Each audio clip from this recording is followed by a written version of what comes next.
Afternoon all. I'm with my co-presenter Chris, known as Chess Explained. Hi Chris. Yeah, hi, Trevor. Okay, we had game 4 today, and we're in for a bit of excitement as far as openings are concerned. It kicked off with Anand playing white. He played e4, so no Slav defense, thankfully. Yeah, Yeah, it's a bit of back to the roots here. yeah, Anand and has been an E4 player all his life, but recently went D4 often in those matches and some specific games where he sort of thought this would be the better idea. But first time in this match. also a surprise. No dull, super solid system with e5, but actually a Sicilian defense, which is an exciting defense. There's nothing much more exciting than Sicilian, is there? Um, Yeah, well, E5 is a matter of the line you play, of course. I play E5 also basically all the time on E4, but I don't play so dull, I think. It's just a matter of shooting the lines, but Gelfand usually then plays the Petrov and tries to really draw. So the Sicilian is good news here. And the second slight surprise also is coming here directly on move 2, yes.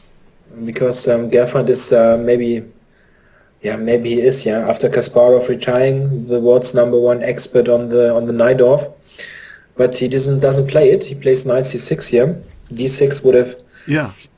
been the Najdorf. I used to play this when I was a kid. This Sveshnikov. I was hugely enthusiastic about it because I thought it sounded good.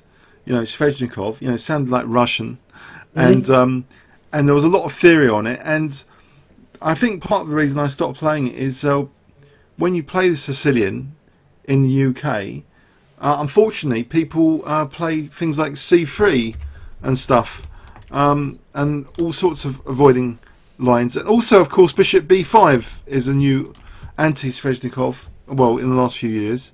Yeah, Um, and also on move 3 here, knight c3 is also getting popular. Knight oh, c3 here, just to avoid this, hmm, because black now, if he wants to go for the Sveshnikov, he would have need to. Yeah, he could actually play e6 with a tricky transposition maybe, but knight f6 would be the straight move to still have the Sveshnikov option after d4. But after knight f6, white can play interestingly e5 or bishop b5, and both are quite dangerous. right. So it's an interesting way to avoid the Sveshnikov here on move 3. Especially bishop b5 has gained, I think, almost equal status compared to d4.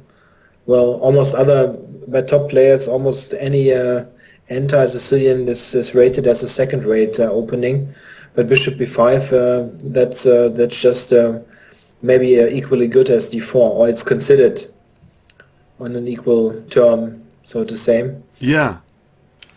Yeah, So, yeah, it's understandable. I played the Sicilian also a lot in my a couple of years ago, and you get those sidelines very often, like c3 and knight c3, whatever, and it's always a bit off-putting because you invest quite some time to study the interesting asymmetrical positions you would get, and then someone plays a rather bleak sideline, but usually you don't have so much problems then to get a decent game. It's just a matter of attitude, I think, to handle those C3s and stuff. If you place a second-rate line, then you should be glad, actually.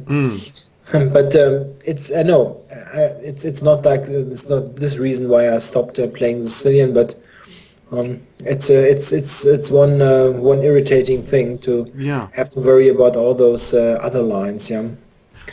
But Okay. nothing here. He just plays d4, the principled Yeah. move. I think apparently Gelfand has played this in his past, Sveshnikov, anyway, about 10 years ago. Yeah, he played it as a sort of backup line or whatever. But there shouldn't be so many games. Maybe I don't know, like a dozen. I didn't look it up. I know he played it, but not like all the time. He's no known huge expert on this. But of course, he will have done some pretty nice preparation. Okay, so after c takes d4, knight takes d4, we have knight f6. which prompts knight c3 to make sure knight c3 is played, because if black was a totally different line if e5 actually, because here white can still have this, or even by playing knight f6, so you can avoid the Maroczy bind. Yeah, here white would have time to play c4, and this e5 is perfectly okay here. It's just a different line, but it doesn't really force knight c3 like it is done here. Yeah. And now e5, and well, white doesn't have much choice. Knight db5. Yep. The other moves are really are nothing. Maybe to show it briefly why this knight goes on this route. If white goes, let's say knight b3 or knight f3, black has just bishop b4, and d5 the next move. Yes. And you get in d5, and you have you can debate if black is already better, but he certainly doesn't have any problems. Yeah. So so knight b5 db5 is the most critical. So these knights kind of stumbling around attracted me, you know, when I was much younger to play this Sveshnikov, because I just thought, well, actually, interestingly, you can get the bishop pair and a g-file and accept double pawns. And I just used to like all the imbalances, but there's another way for white to play this without so many so many interesting imbalances, as we'll see. So after d6, bishop g5.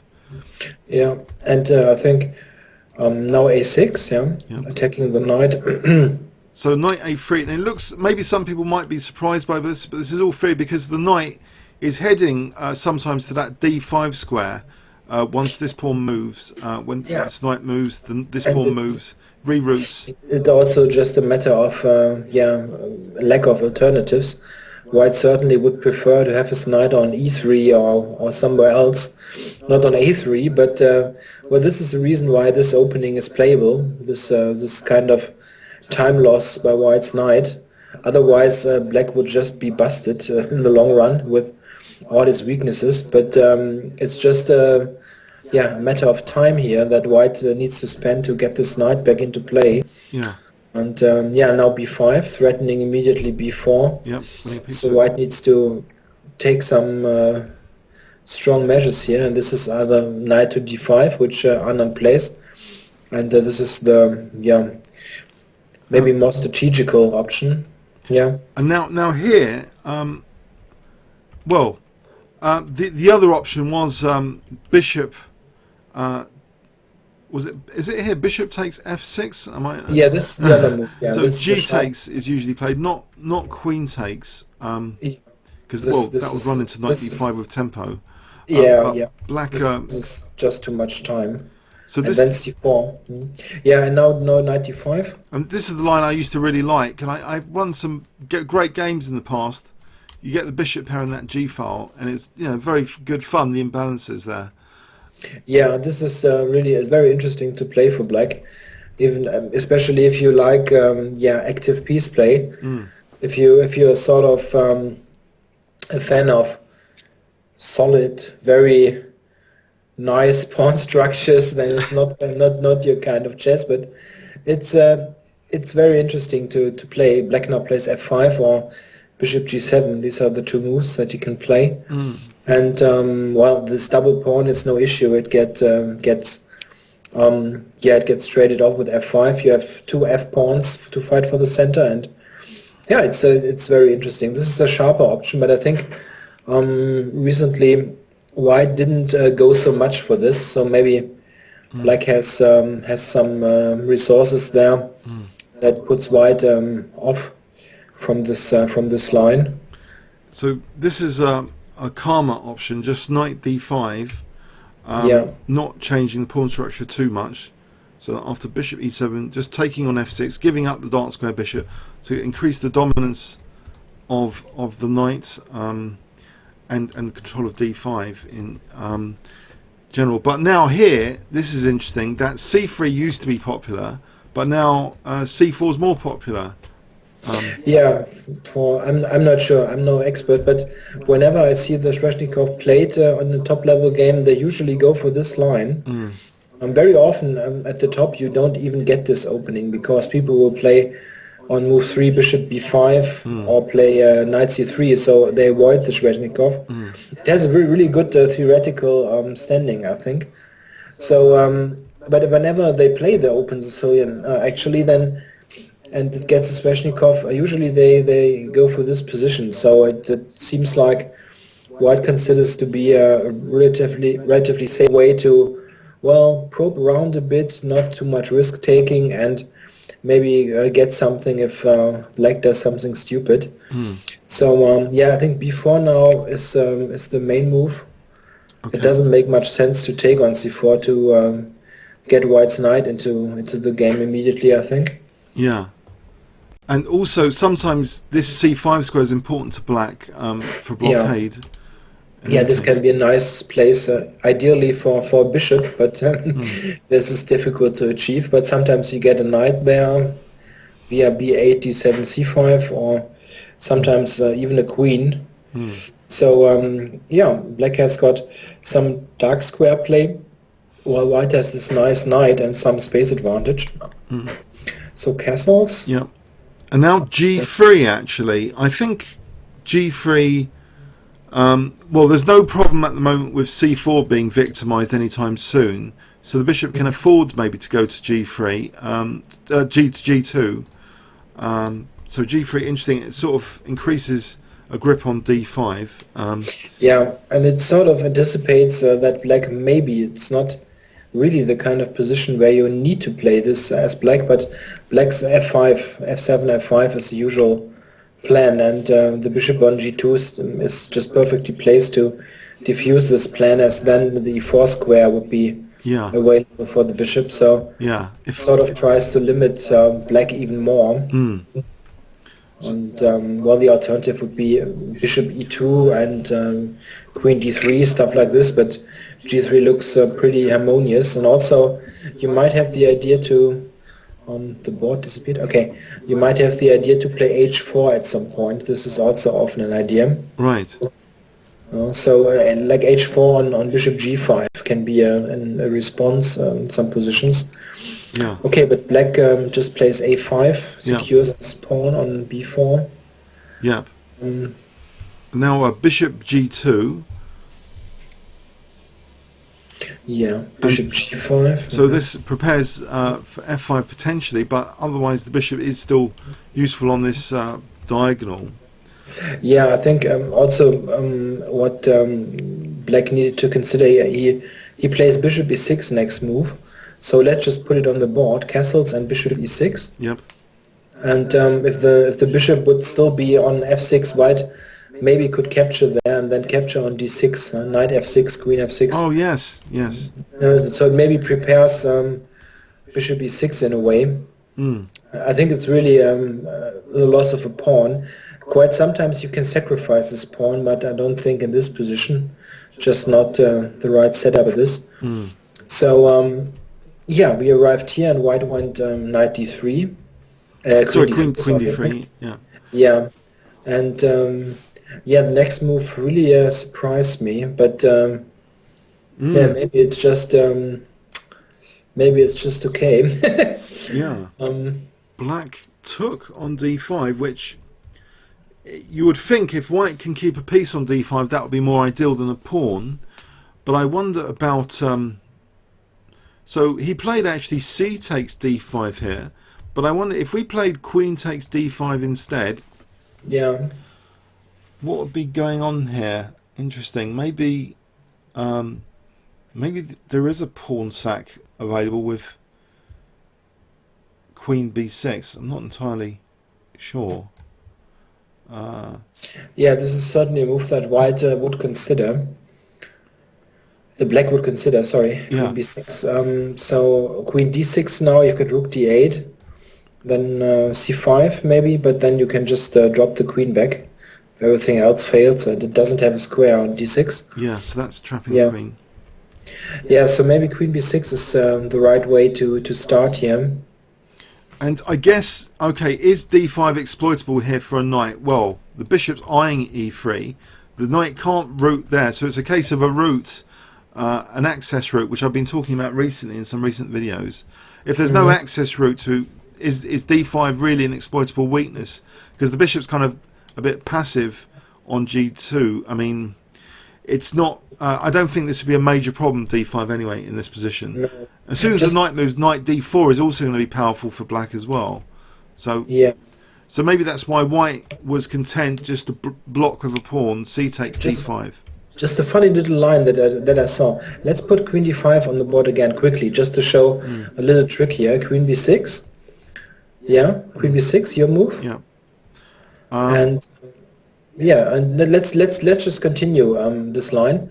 Let's say I don't know, rook d1. Sorry, after this. No. On queen b6, rook d1. Oh, queen b6, rook d1. Yes. Yeah, just to show a nice idea here. Let's say rook c8. Yeah, white can still not take because of rook d8. It's still trapped. Oh, the other one, yes. Either one. And then let's say b3 to prevent b3 by, and then knight d4. This is just a little trick. Oh, very nice. I've seen this in the Kasparov game once. This idea of trapping a piece. Yeah, knight d4, and then you've got rook c5. Yes, so that queen could be silly there, yeah. Yeah, it's just a neat little trick, but something to remember. It's sometimes possible to catch those, far advanced queens here. Yeah, okay. It's certainly nothing that would happen in a World Championship game, but you never know.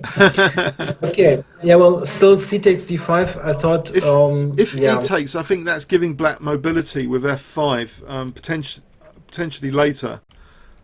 Yeah. Also, you've got the not there. No, not knight there. B8, knight b8, of course. Oh, to reroute to c5, yeah. Knight d7 to c5 later. Yeah, you want to Or knight c5, d6. and if you get the knight on to c5, then you're simply better with black. Yeah. You have blocked this 4-3 on the queen side and have the f pawn mobile. This would be very nice. It's not lost or something for white, but he needs to be careful. It can easily get ugly. Yeah, this may be in this position. Okay, let's not venture too far off in this position, but c5, you mean, by white, or what? Well, knight e3. Black can still prepare maybe f5. You can just take this knight, or just take it. That's quite radical. And then play f5 maybe. Maybe that's okay. Or knight a6. The knight, not c5. Allowing c5 would be bad. But if you get knight c5 now, then you're close to a strategical win here. Yes, very, this very bishop nice. is not that great in this structure, is it? Fantastic blockade. There's no rush for f5. Yeah. I'm a huge fan of bishops, but this one, not even I would think that this is a good bishop. So well, I think he takes d5 is not really on the cards. Maybe on knight b8 he could play c5. This would be still an idea. Right. Knight b8. Knight b8 and then c5. This is an idea for white. Maybe this isn't too bad actually. If we take, so d6, are you saying, or something else? Yeah, maybe d6, then rook d1. If I move the rook. Yeah, on d6, black will play rook somewhere. a7, rook d1. And then the problem here really is this stupid knight on c2. If it would be on c4, then white would have a brilliant position, but it's not easy to reroute. But this is it's not out of this world here. This variation. This could be okay for white. Yeah. Got a nice bishop. So. Interesting.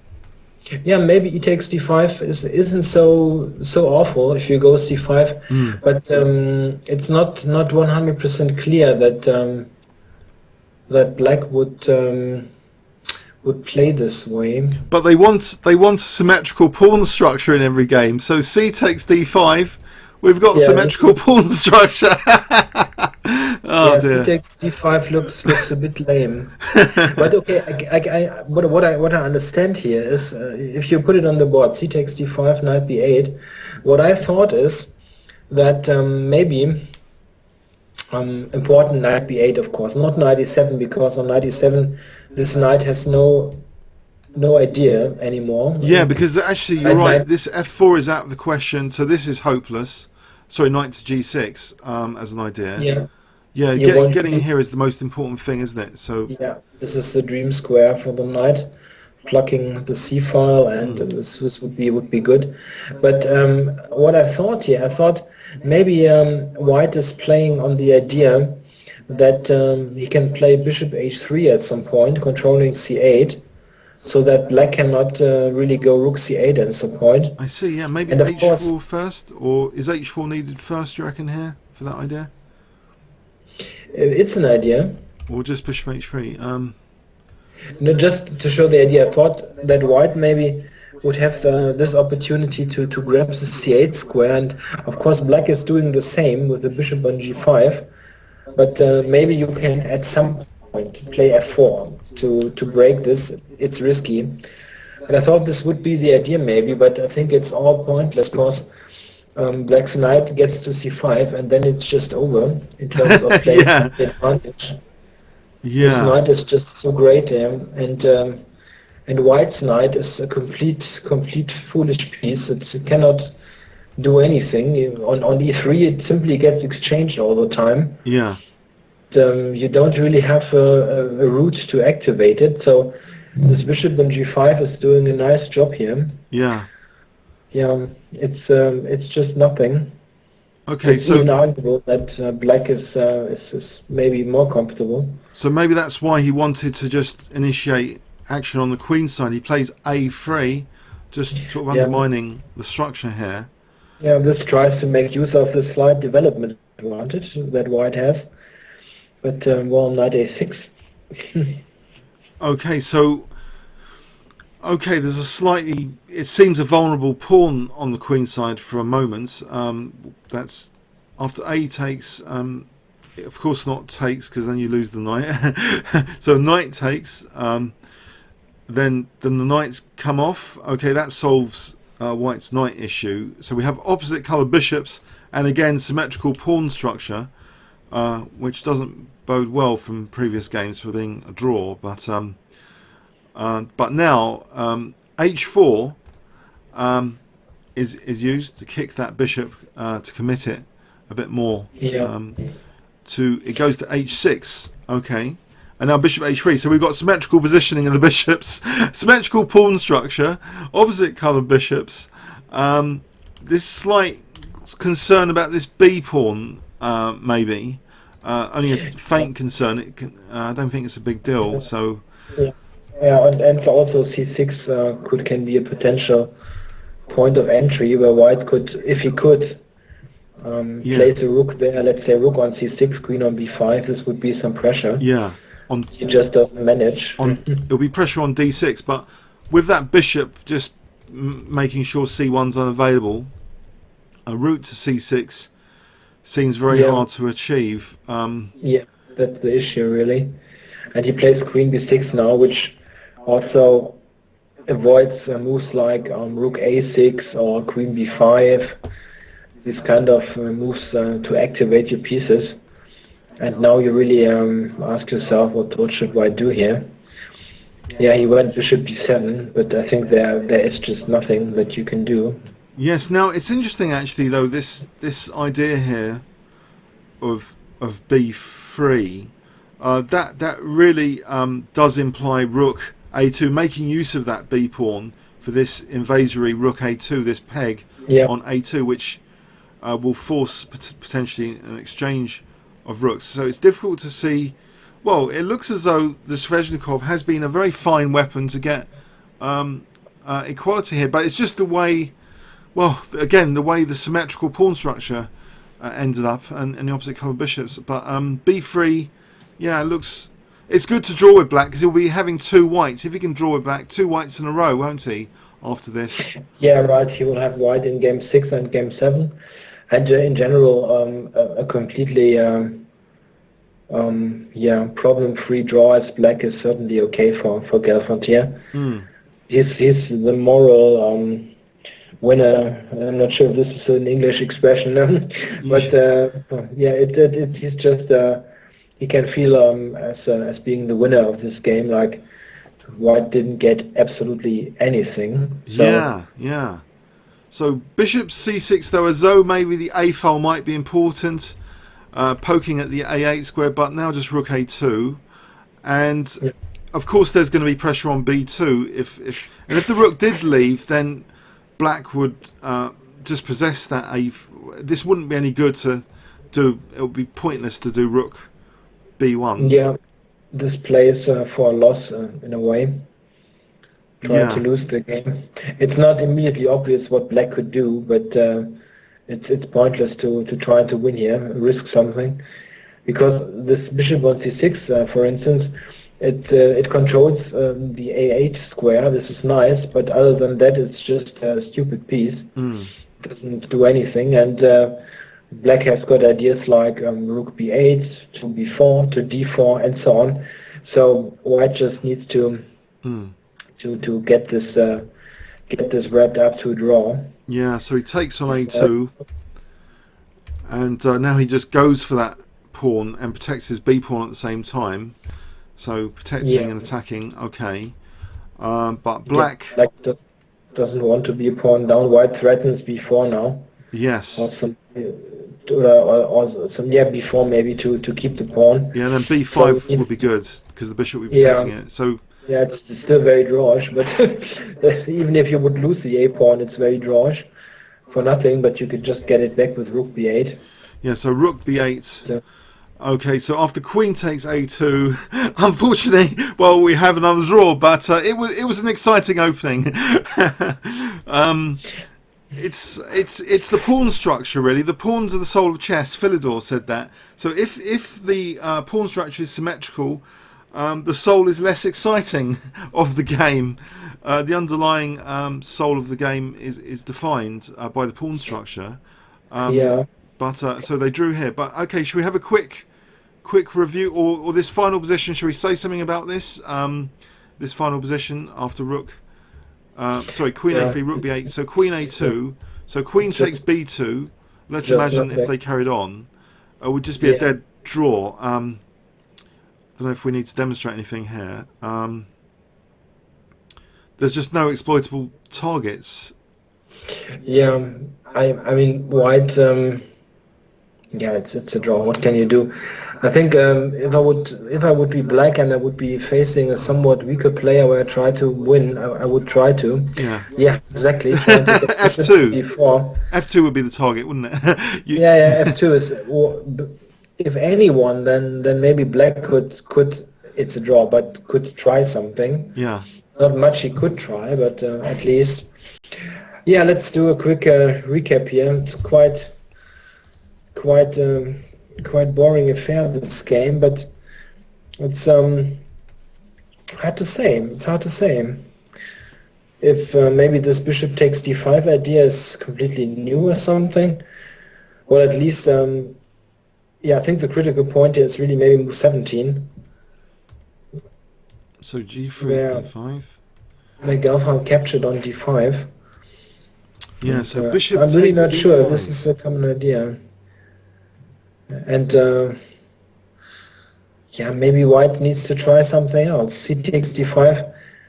It's not like well, some people would argue, yeah, white is playing for a draw or whatever. Of course not. He tries to do something, but maybe yeah, it's hard to assess if the other. Well, I used to like to play for f5, but it seems inappropriate with this fianchetto bishop. You're playing into white's hands if you go for the f5 plan because of the takes. Black, in this kind of line, black is more likely to play some maneuvering kind of. I wonder about the urgency of bishop d5. Was actually knight e3 supported by the knight to be able to recapture on a takes? Maybe there's an urgency to take on d5 or. Yeah, well, knight c2 e3, black can just always take the bishop. But you can always take with. I don't know. There's pointless taking with that knight. It's not going to give white much. Yeah. Okay, so I think other moves have been played in this position, like probably queen b8. I think I've seen a commentary with that being mentioned as another move. I would expect moves like queen b8 maybe, or rook a7, or I don't know, g6 maybe. Okay, so bishop d5. Unfortunately, we get a symmetrical pawn structure here. Yeah, maybe this is ridiculous. I'm no expert, but maybe e takes d5 and c5 would be an idea. What I suggested, it could be an idea to play at least sharper, but it's not so not obvious that it's so great. I wonder And if black also, could just ignore that. No, could he ignore that with knight a6, not have to take? I was thinking about this, but c6. Still a nice Yeah, blockade. yeah, no, it's nothing blockaded here. I mean, it's I a nice can, knight. Sorry, it's not a nice. yeah, the knight I know is it's nice, better. but I just need to somehow sack the exchange on c5. You're right, and then these pawns could become Then you mobile. Yeah, toast. It's not easy because this bishop on g5, yeah, but this looks risky for black. yeah, yeah. So, But what I was just thinking, and I had one idea here. Instead of knight b8 in this position, yeah, what about knight d4? Just quickly thinking about this. Knight takes d4, e takes d4, queen d4, bishop f6, queen d2, yeah, it looks like a strong blockade here with queen. and queen b6. Yeah, Yeah, there's enough. The pawn might not be significant at all. this could be an idea. The idea being Fortress. now Yeah, bishop d4 to c5. And just put everything on the e file. It looks very drawish. yeah. And At so least, white's target, you see, black wouldn't have the f7 as a target because white can't use d5. So this bishop would be better, wouldn't it, than that for a long time? yeah, this could be an idea, just an offhand suggestion, but it looks playable, I think. Yeah, interesting. Yeah, you're right. Knight d4. Yeah, that would avoid. That would simplify to an opposite bishop blockade scenario. Knight d4. Okay, but in the game we got c takes d5. Yes. So we have unfortunately symmetry again, and Yeah, maybe sort of overestimated his chances here to try to play on the queen side. I'm not sure. Maybe b3. B3 could be a move that he maybe missed. yes, b3 is often used, isn't it, to try and play a3 and then gang up on a pawn. No, I meant black's b3 move. Some moves later. Oh, I'm sorry. just trying to think what Anand may have missed here, because I think if I don't think that it doesn't look like white has got much improvements after c takes d5, and if it's he wouldn't allow such an easy draw if he can avoid it. So Yeah. even queen takes d5 he could have played and played on for ages. Yeah. But so but I think maybe it's no knight a6. And then maybe he didn't really appreciate that black could go b3 later. So a takes b, queen, knight takes. Yeah, and then we got this position with the bishop to d7, and then maybe b3. Maybe this is what he missed. I'm just speculating here. Yeah. I didn't see the press conference this time. It's often quite interesting. Of course, they're not telling each and every thought. This would be too friendly to the opponent. But If white plays b3, black has rook a3 with greater effect. Just horrible. I don't think that's good for white to play b3 to try and stop b3. yeah, you need to be a bit cautious here. As white, you can drift into worse position quite easily. So the bishop's trying to do something aggressive instead of staying at home.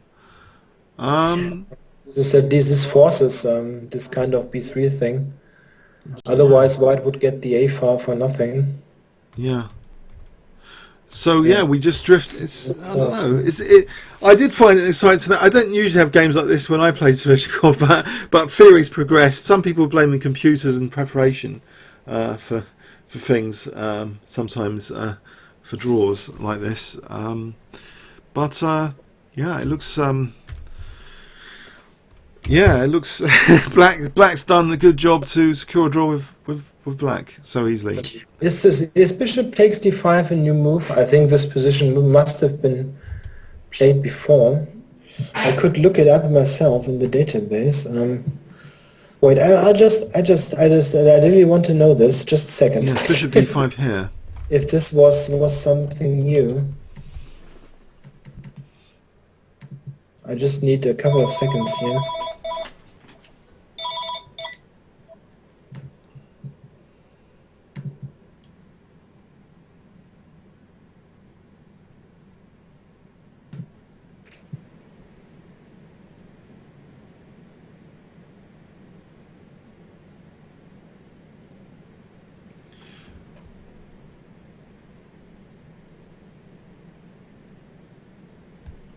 Okay, so bishop d5 was played here.